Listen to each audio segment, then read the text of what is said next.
They lived life king-size and ruled kingdoms with iron-fisted methods. They made more money than is imaginable and spent it on decadent luxuries and glittering parties. Their cruelty is legendary. Everyone, from judges, policemen, to senators and presidents, were in their pockets. They knew that real power lay with them and were not afraid to use it. Their lives are the stuff movies are made of.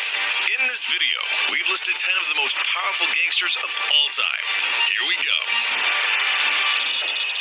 Number 10, Frank Lucas. Frank Lucas capitalized off the heroin trade in the 1960s and 1970s by using an East Asian connection during the Vietnam War, cutting off the Italian mafia, who controlled the trade in his Harlem at the time. Lucas, originally from North Carolina, employed members of his family to take over the heroin trade in New York and New Jersey.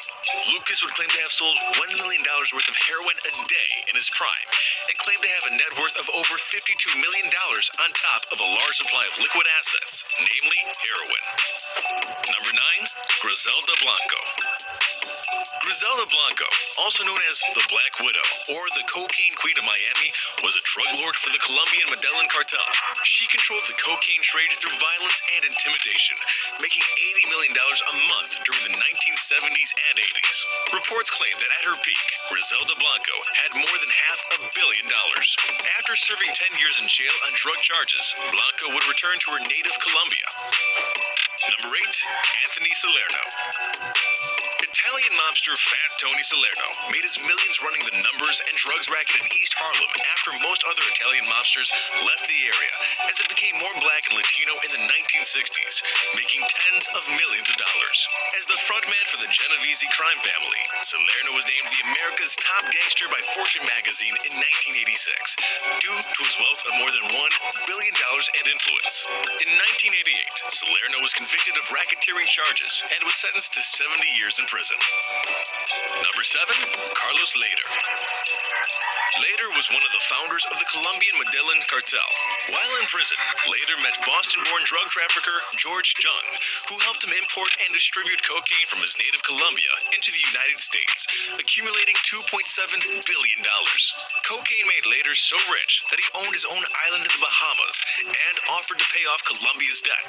Lader would eventually be extradited to the United States and sentenced to life in prison, which was reduced after he agreed to testify against former Panamanian President Manuel Noriega in 1992. Number 6, Meyer Lansky. Lansky was a Jewish immigrant from Poland who would make a fortune of gambling, both legal and illegal. Lansky would join notorious gangsters Charles Lucky Luciano and Ben Bugsy Siegel to run a gang that would be known as Murder Inc. Lansky would later turn to focus on gambling, setting up operations in Florida, Las Vegas, and Cuba before the Cuban Revolution. In 1982, Forbes would name him as one of the 400 richest people in America. Lansky would be indicted for tax evasion and fled to Israel. He would later return to the U.S. to face charges and was acquitted in 1974. Lansky would die a free man in Miami at age 83. Number 5, Joseph Kennedy. Joseph Kennedy is the patriarch of one of America's most powerful and prestigious families. One of his sons became president, another district attorney, and presidential candidate, and another a senator. At his peak, Kennedy was one of the richest men in America. But, as the saying goes, behind every great fortune, there is a great crime. Kennedy was already in the liquor business before Prohibition, but, according to several books and gangsters, became a bootlegger with ties to the New York and Chicago underworlds after liquor was made illegal. After Prohibition ended, Kennedy made a fortune off selling legitimate liquor as well as through Hollywood and the stock market. Kennedy was named one of the 20 richest people in America in 1954 by Fortune magazine and had a net worth of more than $300 million, which would be in the high billions today. It has been reported that Kennedy contacted mobster Frank Costello, who was known to brag that he was a bootlegger with Kennedy, to use another mobster, Chicago's Sam Giancana, to help his son John get elected through his ties to Chicago and the unions. Number 4, Amado Carrillo Fuentes. Amado Carrillo Fuentes was the head of the Mexican Juarez cartel.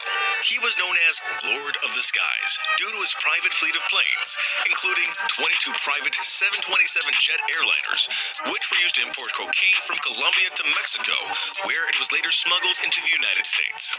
Fuentes had an estimated net value of $25 billion, almost twice as much as Facebook founder Mark Zuckerberg, and the DEA called him the most powerful drug trafficker of his era. He would die while undergoing plastic surgery to alter his appearance in 1997. Number 3. Joaquin Guzman. El Chapo is one of Mexico's most powerful drug lords. He is the head of the Sinaloa cartel, which smuggles in billions of dollars from Colombia through Mexico and into the United States. Guzman became rich enough to make Forbes' list of 1,000 wealthiest people in the world, as well as their top 60 most powerful people in the world, with a net worth of over $5 billion. Guzman was jailed in 1993, but escaped from prison in 2001, and is currently number 1 on the FBI's most wanted list, with a $5 million reward for his capture. Number 2. Al Capone. Al Capone is perhaps the most powerful gangster of all time, and also one of the richest. During Prohibition, Capone controlled the illegal alcohol, prostitution, and gambling rackets in Chicago, which brought in $100 million a year at its prime. Capone's money allowed him to bribe police officials, judges, and even the mayor of Chicago. Unfortunately, he could not bribe the IRS, who convicted him of tax evasion in 1932 and sentenced him to 11 years in prison. Number 1. Pablo Escobar. Escobar is perhaps the most powerful drug lord of the modern era. He ran the Medellin cartel, which imported billions of dollars of cocaine into the United States. Pablo's money brought him great power, as he was able to bribe officials or have them killed if they wouldn't take his bribes. Forbes magazine named Escobar the 7th richest man in the world, with a net worth of $25 billion. In 1993, Escobar was killed by Colombian forces with U.S. assistance after he escaped from a Colombian prison. That concludes our video of the 10 most powerful gangsters of all time. Let us know another one that should have been on this list. And if you liked this video, then subscribe